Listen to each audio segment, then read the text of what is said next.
Good morning বন্ধুরা, সৌম্যশ্রীর নতুন ব্লগে আবার তোমাদেরকে স্বাগত জানাই। আজকে স্যাটারডে 3rd of January, আর আমরা আজকে যাচ্ছি সবাই মিলে লেপাক্ষী আর আদিয়োগী দেখতে।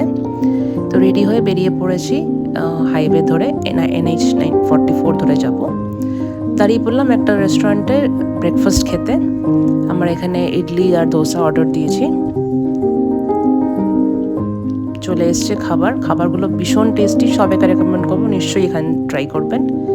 ব্রেকফাস্ট করে আবার বেরিয়ে পড়লাম লেপাক্ষীর উদ্দেশ্যে। পাশের গাছের ভিউগুলো এত ভালো লাগলো যে ভিডিও না করে থাকতে পারলাম না। রাস্তা খুবই ভালো আর ওয়েদারটাও এত সুন্দর যে ড্রাইভ করতে খুব ভালো লাগছে।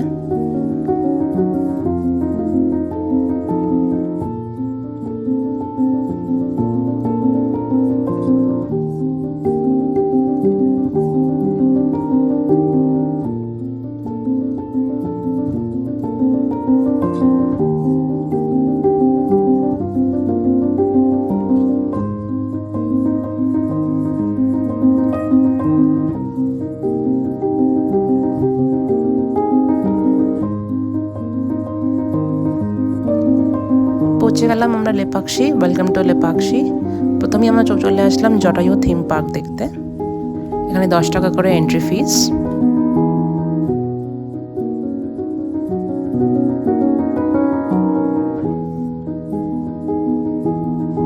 আমরা এবার একদম উপরে উঠবো।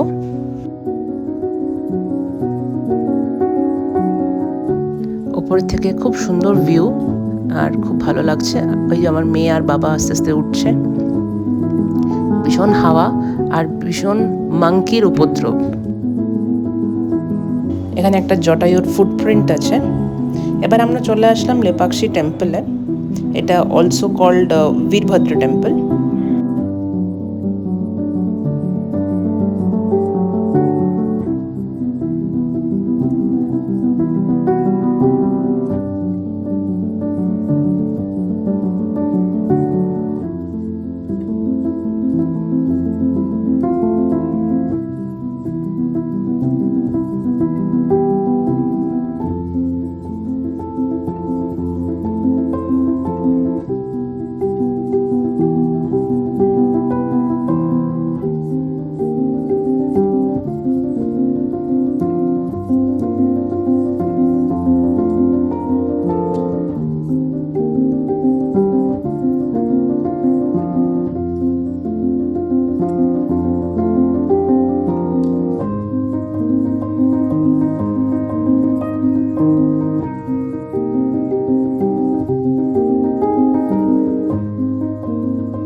এখানে গণেশজি বসে আছেন।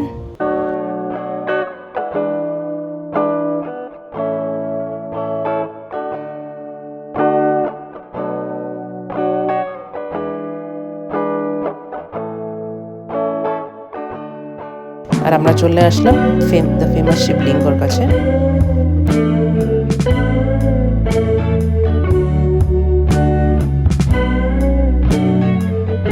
এটা একটা হ্যাঙ্গিং পিলার।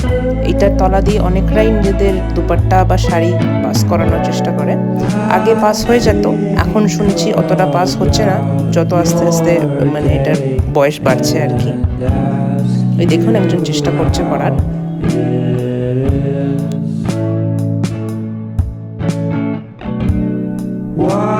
আর আমরা চলে আসলাম নন্দী স্ট্যাচু দেখতে। এটা একটাই স্টোনের ওপরে পুরো কার্ভিংটা করা। এটা 20 feet high and 30 feet in length।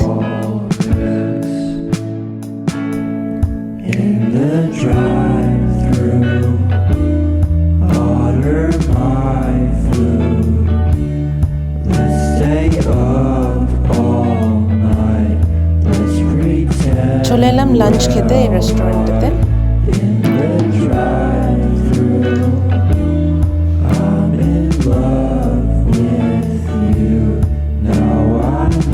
Lunch খেয়ে আমরা এবার বেরিয়ে পড়লাম আদিয়োগীর উদ্দেশ্যে। চলে আসলাম, এটা আদিয়োগীর গেট। এবার যাব আমরা পার্কিংয়ে।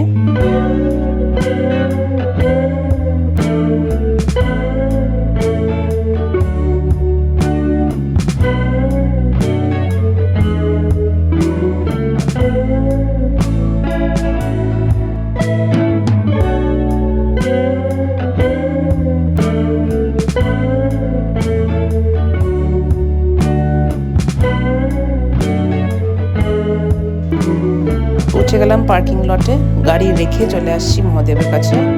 ওই দূরে দেখা যাচ্ছে মহাদেব কি সুন্দর ধ্যানে মগ্ন। দেখতে পাচ্ছেন কত লোকের ভিড়।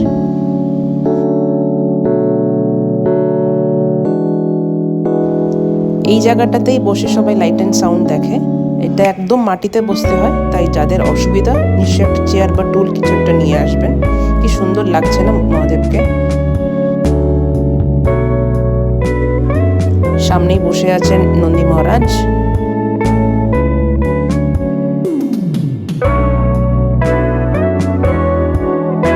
ওই দূরে দেখা যাচ্ছে মহাদেবের ত্রিশূল, আর ভেতরে পুজো চলছে। আমরা আর পুজো দিইনি, তাই বাইরে থেকেই দর্শন করে নিলাম। সিঁড়ি ভেঙে আমরা আস্তে আস্তে মহাদেবের একদম নিচে চলে এসেছি। কি সুন্দর লাগছে দেখতে, কত বড় একটা স্ট্যাচু। মেয়ে তো ভীষণ এনজয় করছে। লাইট অ্যান্ড সাউন্ড শুরু হবে, তাই আমরা বসে পড়েছি। ঠিক 7টায় শুরু হয়। লাইট অ্যান্ড সাউন্ড দেখে আমরা আবার বেরিয়ে পড়েছি। এখন অন দ্য ওয়ে একটু ডিনার করে আমরা বাড়ি ফিরবো। এই রেস্টুরেন্টে চলে এলাম, এখন বাজে রাত্রির 11টায়।